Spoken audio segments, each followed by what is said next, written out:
Royals take 2 of 3 from the Atlanta Braves, one game below 500, 3.5 out of a wild card spot, with the trade deadline coming up tomorrow at 5 p.m. Lots to talk about here. You win this series. Where does that put you in relation to tomorrow? Uh, we'll see what happens, and we'll talk about it all live right now on One Royal Way.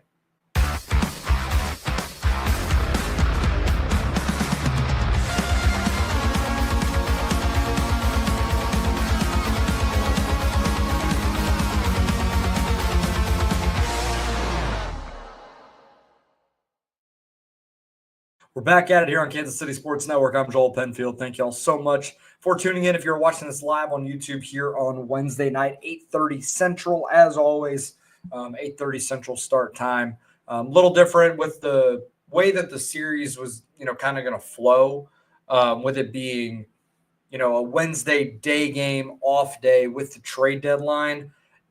It could have been a little bit weird. I wanted to solely focus on the deadline on Thursday. So just bump this back a day. We'll talk about all three games of this series where the Royals played fairly well. They ended up winning 2 of 3, walked it off today in kind of a weird one, 1-0 victory. We'll spend some time on here in a bit.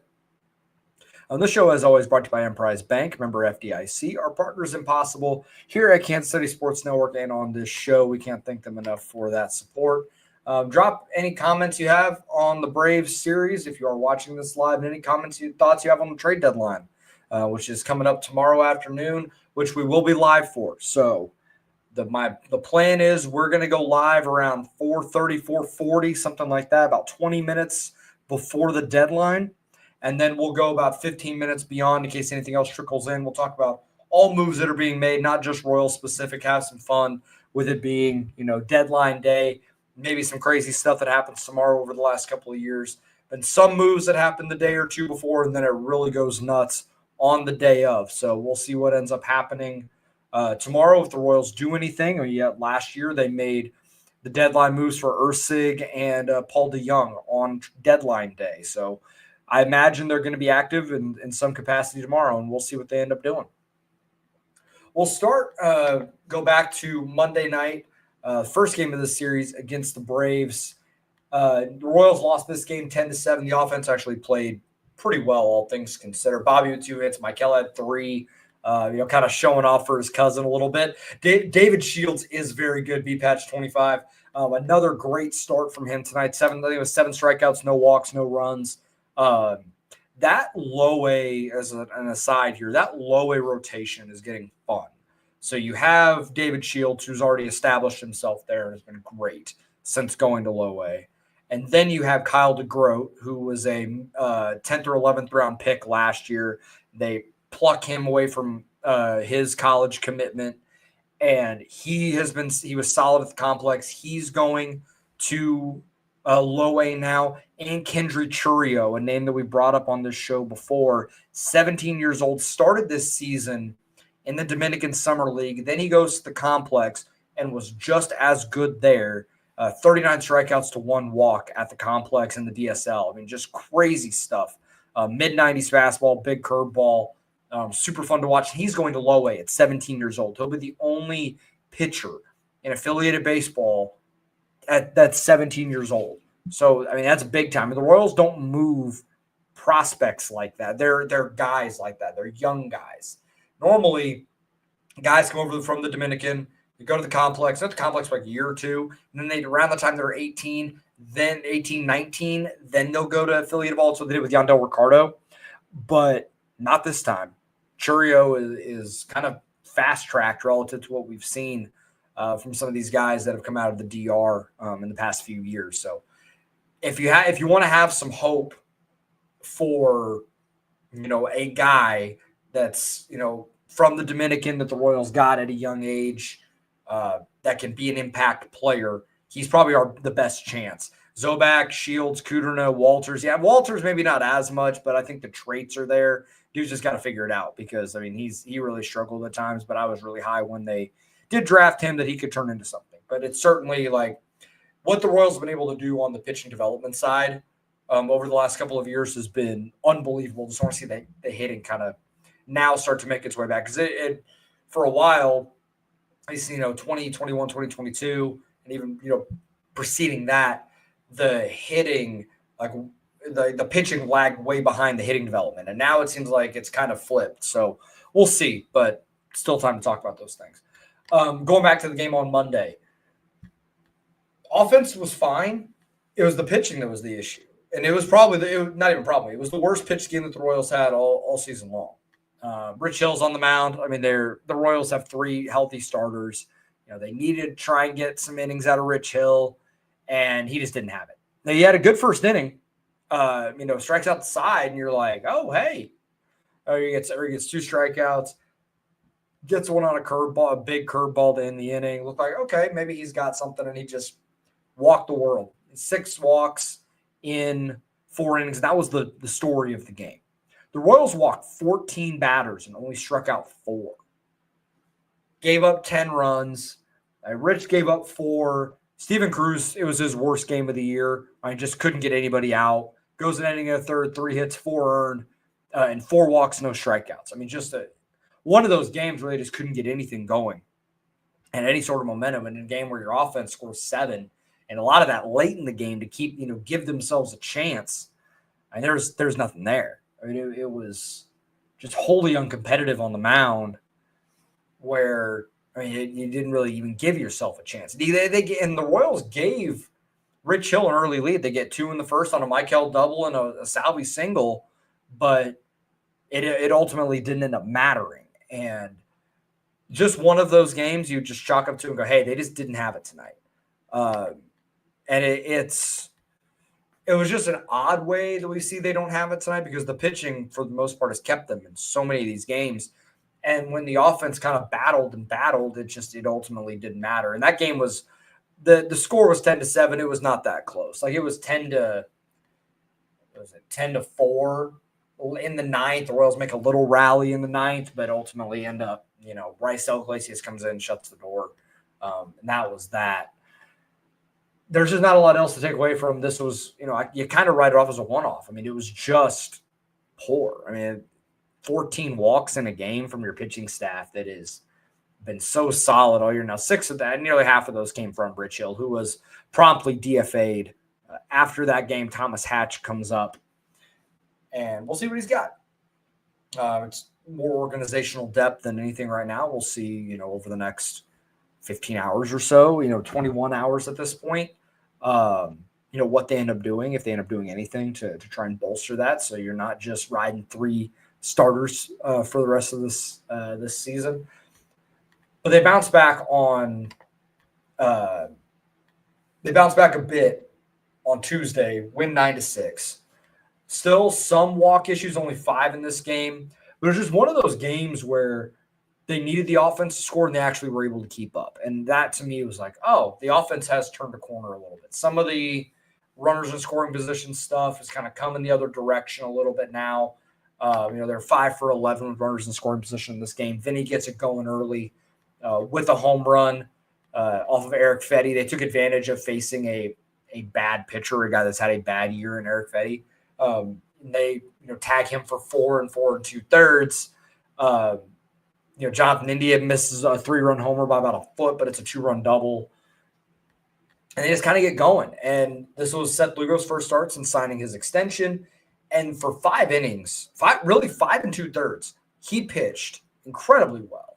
A couple of walks. One of those should not have been a walk if we're being honest, because it was a strike that was then called a ball, and you kind of move on.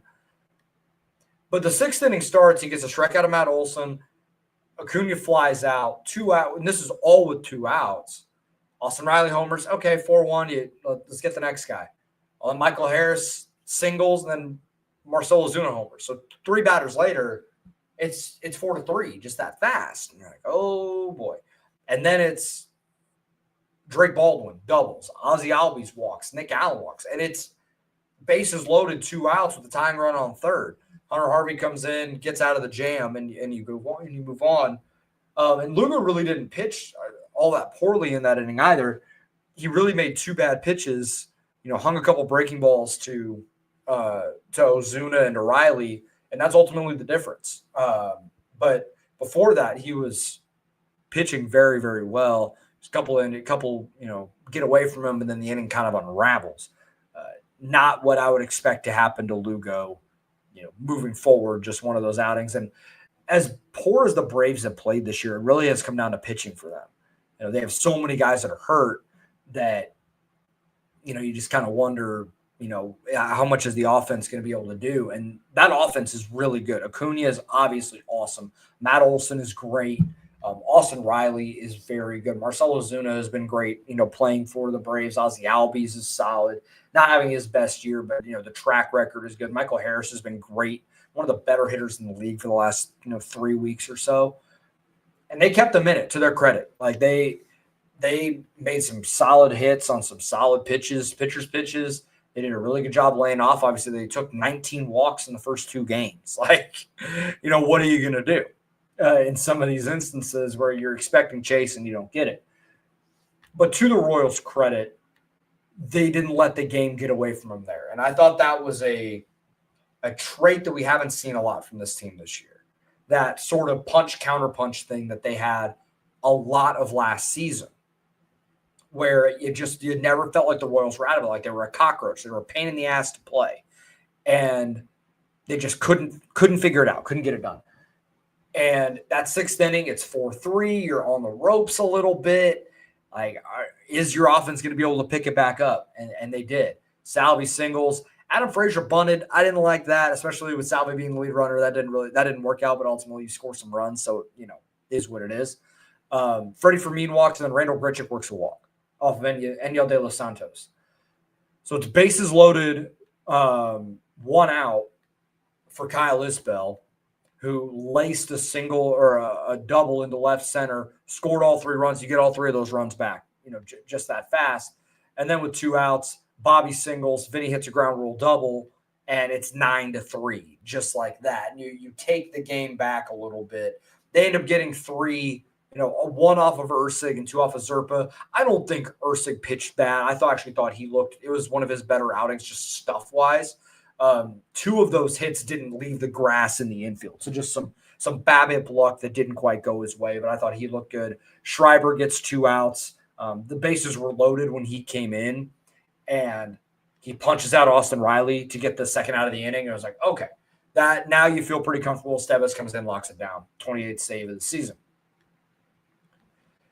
A game where they had to keep fighting. They had to keep chipping away. They had to keep scoring, and they did. And that is not something we've seen this offense do a lot of this year. Offense has really turned a corner over since the All-Star break. It's been very good in July. So we're seeing some of this kind of swing in the direction and be, a progression to the mean, if you want to, call that a positive regression, whatever the phrase is. Where it was so poor for so long, it's starting to kind of come back the other way. We'll talk about the game today. Right after this break, we have some new ads from Tucker Franklin that y'all get to watch, and I get to see it for the first time too. We'll be right back. Looking for tickets for your next event? Tickets for Less is your #1 source. Save big on every purchase when you use promo code KCSN at ticketsforless.com. Success in real estate takes more than vision. It takes the right financial partner. When someone takes something rundown and turns it into something great, that's called a comeback story, like Brain Group. They take distressed properties here in KC, completely rework them, and then turn them into valuable real estate. But that kind of work needs the right bank behind it. Enter Emprise Bank. They're not about cookie-cutter loans. They saw Brain Group's vision, backed them, and now they're making big moves in Kansas City real estate. Talk about your partner in possible. Emprise doesn't do one-size-fits-all financing. They invest in potential and back growth. Visit emprisebank.com/KC to learn more. Emprise Bank, member FDIC, equal housing lender. Folks, nothing beats hanging out with the boys on a hot summer day and watching some baseball. And the simplest way that you all can get in on the action is to download the Pick 6 app from DraftKings. It is crazy simple. Just pick more or less on the stats for 2 or more of your favorite players, and boom, you're in the mix for big cash prizes. And the best part is Pick 6 is available right here in Missouri. Don't miss out on the fun. Don't settle for a smaller payout. Switch to Pick 6, and right now, new customers can get $25 in bonus picks with their first deposit of $5. Here's what you got to do. Download the DraftKings Pick 6 app now and then use code KCSN. That's code KCSN for new customers to get $25 in bonus picks with their first deposit of $5. Better payouts, bigger wins, only with Pick 6 from DraftKings. The crown is yours. Gambling problem? Call 1-800-GAMBLER. Must be 18 plus. Age and eligibility restrictions vary by jurisdiction. Void where prohibited. New customers only. Minimum $5 deposit. Bonus picks expire 168 hours after issuance. For additional terms and responsible gaming resources, see pick6.draftkings.com/promos. Tucker is just unbelievable at those. It's so good every single time. Yeah, Tucker in the corn t-shirt is solid. The only time I ever listen to corn is when I'm in the gym. That's about it. Y'all want a single gets me through a fair amount of workouts. Today's game was ugly, at least from the offensive side. If you're a fan of really good pitching, you enjoyed today's game. If you just want to watch a bunch of offense, you were probably disgusted. Neither offense did anything today, in regulation or in 9 innings. It was Joey Wentz who came to this game, an ERA in the mid-5s, and the Royals had a bullpen game because they only have 3 healthy starters. So my brain, I'm thinking, from a gambling perspective, I'm like, over 9.5 might be in play here with Royals having to go Johnny Hull's staff. They had to use a bunch of their good relievers yesterday. I don't know who's going to be available today, even with the off day tomorrow. And Joey Wentz isn't good, and the Royals offense has been solid lately. Like, there might be a lot of runs scored, hot, humid day game in Kansas City, and it ended up being 1-0. just one of those games where you just kind of throw everything out the window and baseball does its job. I don't want to belabor the point on the offense. It was just one of those games. They just didn't quite have it going. They didn't strike out a lot. They only struck, I guess they struck out 9 times. Bobby struck out 3 times. It was kind of a weird game. Like, they just didn't, it just wasn't a great day. And it happens. Like, these games happen. You score a bunch one day or a couple days, then you just kind of lay an egg the second day. The story of this game was the pitching staff and the way that they handled the bullpen day. And I thought they did a freaking awesome job. And obviously, when the manager makes these decisions, these guys got to go out and execute. Like, that's part of it, right? You can't just that you can have your order, you can have your situation, but the guys have to go out and execute in order to make it all work, and they did today. 10 innings, shutout by Zerpa for 1, Bolin for 2, Schreiber for 1. Clark, Harvey, Cruz, Ursig, Estevez, and Sam freaking Long in the 10th inning. 10 strikeouts, 1 walk. Held the Braves to 1 for 11 with runners in scoring position, and that only hit was with the Manfred runner in the 10th inning, where they had a runner on second and singled to the left side, but the guy couldn't score. Like, that was it. Maybe Taco Bell might it'd be easier to list the Royals who didn't throw. Starters and Thomas Hatch. It was 9 relievers that got it done for this team. I mean, early toast game to them. I feel like that's the only way to go about this, because the Royals do not win this game with that. I mean, if Taylor Clark gives up 2 in the 6th, like, I don't think the Royals get 2 runs. Like, maybe it kind of wakes them up a little bit, but I don't see it. With the way that Joey Wentz was throwing, they just didn't have any answers for anybody today. And those games happen, but you got to, like, God, you just got to get out here and throw zeros, and they managed to do it. Zerpa looked really good. Bolin had the slider working. Schreiber struck out the side 3, 4, 5 in the 4th inning, and that was probably the best he had looked all year. I mean, that was an unbelievable one. Harvey gets out of a jam, gives up 2 hits, but ends up getting out of the inning. Steven Cruz bounced back big time. He had the game on Monday where he, threw a yes hitter, with 3 hits and 4 walks and no strikeouts and 4 runs. He bounced back nicely. Ursig was solid. Estevez snags the comebacker, and Sam Long deserves a lot of credit here. Oh yes, great call, Curtis, in the chat here on the Braves one hit. Credit to Tolbert for getting to the ball quickly and keep the run from scoring. Yeah, because it was kind of a shit. They were playing, no doubles in the outfield, so they're playing a little bit deeper. And he came up firing and prevented that run from scoring. I mean, that's big time. That's the kind of those little things on defense that matter too. But Sam Long, he comes out, and it was one of those. Obviously, we know what Sam Long has been for this season, unfortunately. But he had the runner on second. Now, to be fair, like, still credit where it's due. It was Marcell Ozuna running. Like, Marcell Ozuna is not necessarily a burner, but that might, be a situation. It's nothing. 10th inning might force the issue, but being able to hold him to three, to third there made the difference. Runners on the corners, nobody out. You kind of wonder, oh boy, what's going to happen to Sam Long here?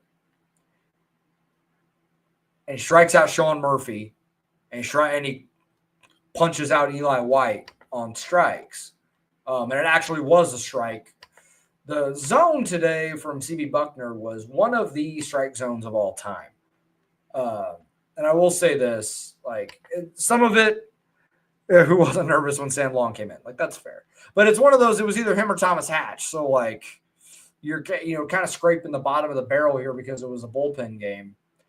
I will say, since the calendar turned to July, and this is in, get you some innings here. In the month of July, it's 8 strikeouts to 3 walks, 3 runs, and 7 2/3, or I guess 8 2/3 now. He's been better.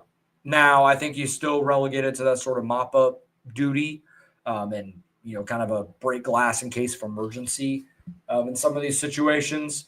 But, if it tells you anything, even though it's a, about 20-inning sample. He's dropped his ERA from 10 down to below 7.5.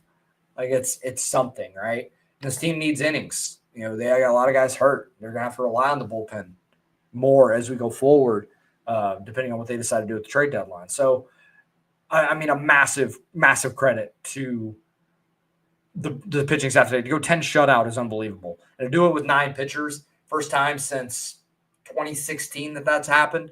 It's a pretty rarefied air for baseball history.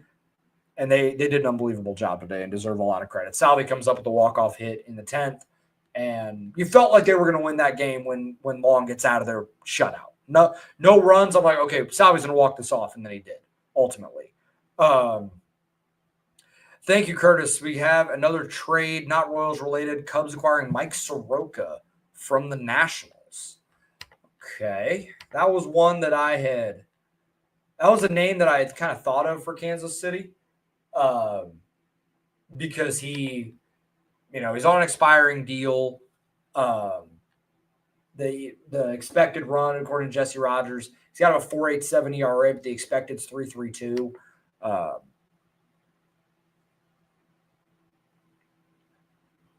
That's an interesting one. I know the Cubs are going to be active. They're going to continue to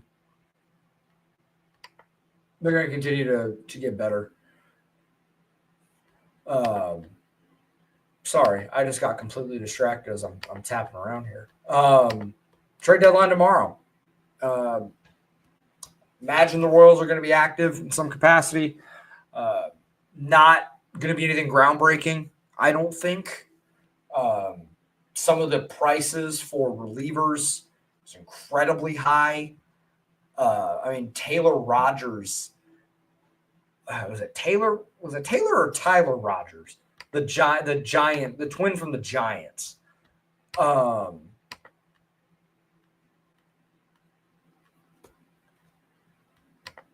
It was Tyler Rogers. Thanks, Nick. The submarine reliever from the Giants is going to the Mets for Jose Budo, Drew Gilbert, who's a top prospect, and right-handed pitching prospect Blake Tidwell, who's one of the best in the Mets system too. That's a pretty steep number. Now, he's a good player, but that's a crazy number. Caleb Ferguson is, I think, the number 13 prospect in the Mariners system, or the guy they gave up for Caleb Ferguson, I mean. All right, Taco, is the Royals trade market basically for bats that aren't hitting but have previous positive indicators? There is some of that. Like, they're going to have to kind of scrape the bottom of the barrel for some of this. Like, not the bottom of the barrel. That's a little too insulting. What I mean is, like, they're going to do what they did last year and probably kind of get some of the unheralded guys, or, guys that aren't going to cause them to have to break up the farm, because I don't think they're in that type of situation. If they were in the Tigers spot and were 10, 12 games over 500 and kind of scuffling, like, okay, hey, we need to go make a move. I know we like Blake Mitchell, but let's go get somebody that, they want him and we want one of their top guys, one of their top position players, top relievers, doesn't matter. We're going to sell the farm a little bit and mortgage the future a little bit for now. I think the Royals are in that spot. They're going to have to fight. They're going to figure things out. Yeah, like, it's going to be a lower tier starter. I think Hauser is a good one. However, I think he got traded he was in a trade. I think it was to the Yankees. It was him and Austin Slater, I believe, to the Yankees. So Hauser's off the board. A name that I brought up on the radio, on the zone with Jason Anderson and Sterling Holmes, I said like an Andrew Heaney from the Pirates. Obviously, and the peripherals are bad. Like, I'll be honest. But it's a warm body. Dude's been around for quite a bit. If I recall, Lorenzen's peripherals were not great in Texas, but they changed up his pitch mix a little bit. They helped him, with some of those things, when it comes to game planning. And he became a much better pitcher. Done some of the best pitching in his career for Kansas City. Maybe that's something there's something to unlock there with an Andrew Heaney based on his pitch mix. That could be something that they do. I could see them, as funny as it would be, I could see them going and getting, if you go back to the Pirates and going and getting Tommy Pham. Like, I know that it was kind of odd, right, when they ended up getting him at the end of the year, but like, they needed him to. This is from Monday, our good buddy Josh Kaiser. Since April 1st, he's been a league average hitter. Since May 1st, it's a 137 weighted runs created plus. Since June 1st, it's a 156. And since July 1st, it's a 172 weighted runs created plus. So, I mean, the guy's hitting, and this team needs outfielders badly. I'll be bet Hauser didn't get traded. It was a missed tweet. Okay, let me look this up just to confirm, because I saw his name mentioned, but I might have missed something here. Okay, it was just Slater. It was not Hauser. My apologies. Yeah, Pham maybe, and it's not going to cost you a lot. I don't think the Royals are going to do anything that is super costly. And I know that people want, friend of the show, Josh Kaiser, as always. So it's a tricky spot where they are and where they want to be, because you're not going to be a significant buyer, but you're going to be a buyer. But how much does it help you level up? Tommy Pham is certainly an improvement. Like, I like John Rave. I don't know if he's an everyday big leaguer. I know MJ Melendez isn't at this point. He's looked, lack of a better term, he's been awful since he came back. And he got that hit to drop in last night, but yeah, he hit one ball hard, and a lot of his strikeouts are just not competitive. Like, I don't think you can be a serious team and run him out there anymore.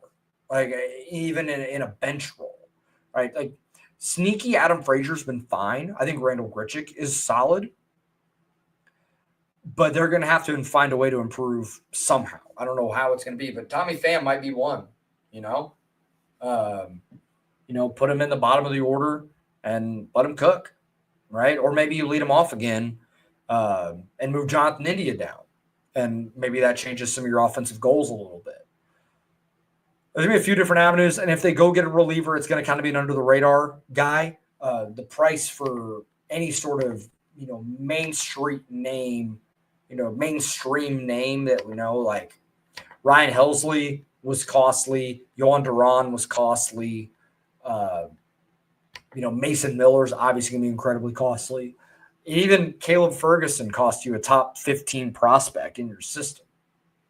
And the Mariners system is great. So if it's like the 13th guy, if the Royals wanted to make that move, it'd probably be for like your number 6 or 7 prospect. Like that just kind of shows what it means. But here's where I do think it is going to get interesting. MJ's cooked. I'm kind of over it. I was willing to give him another chance, but it's so very clear it's just not going to happen for him. Where I do think this is interesting from Kansas City's perspective when it comes to buying, Cleveland is going to try. They're trying to move off guys. Shane Bieber. They're trying to move Stephen Kwan, which to me is just baffling. They were trying to move Clase before he got suspended. Cade Smith is another name that's gotten brought up. They're punting, it seems. And we'll see how active they are tomorrow. But a lot of their names they're in trade talks. And Cleveland is ahead of the Royals in the standings. The Rays are another team, as a lot of guys are calling on. Pete Fairbanks, Yandy Diaz. There's going to be some other names that are going to float out from the Rays. The Rays are ahead of Kansas City. If those teams sell and Kansas City buys and makes themselves better on the margins, they're at this point, I think the offense has turned enough of a corner that I don't feel like there need to be a massive overhaul, but another at bat just for some depth, lengthen the lineup a little bit, makes a fair amount of difference.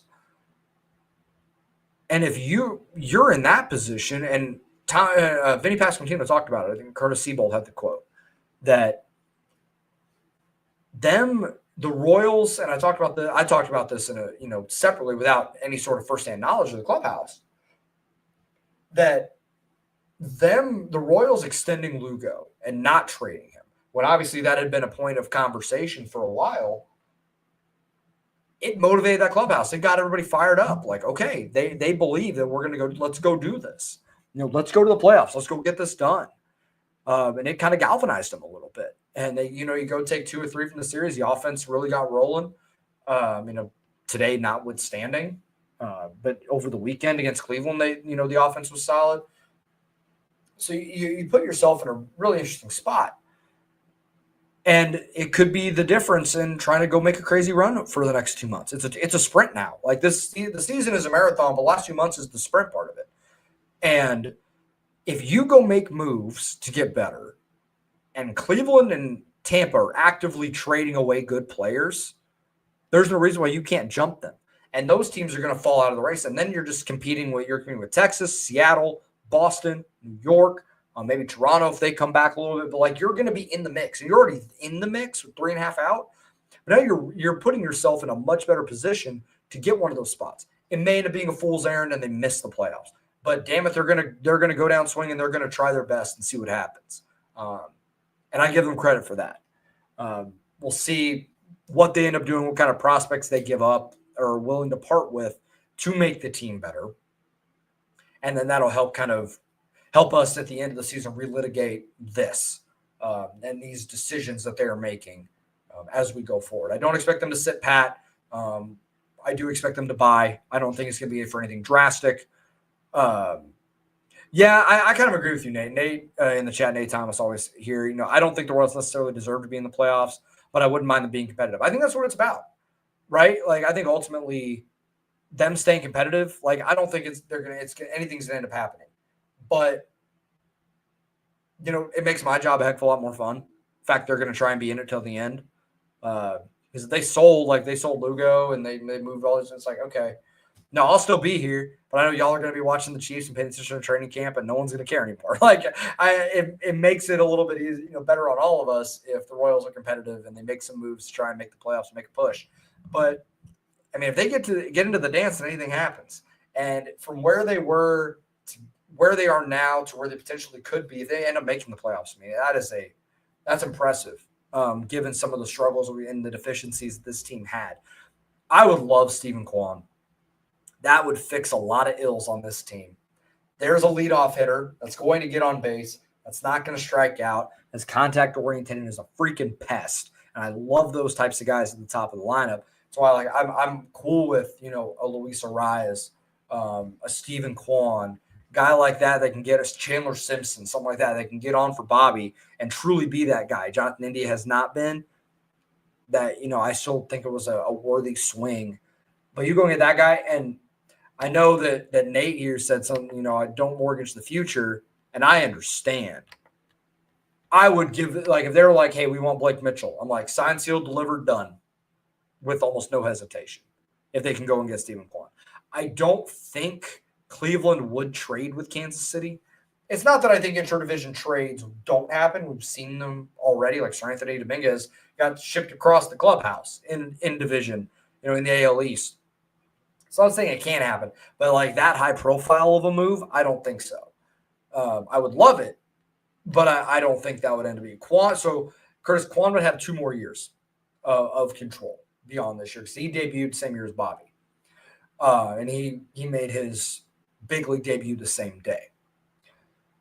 But that's one where I would trade for him and I would extend him immediately. Get him into his mid-30s, get him into his early 30s, 5 for, 90 or something like that. You're like, hey, man, we want you here. And his floor is incredibly high because he's contact-oriented. He's not relying on power. He's a great defender, solid base runner.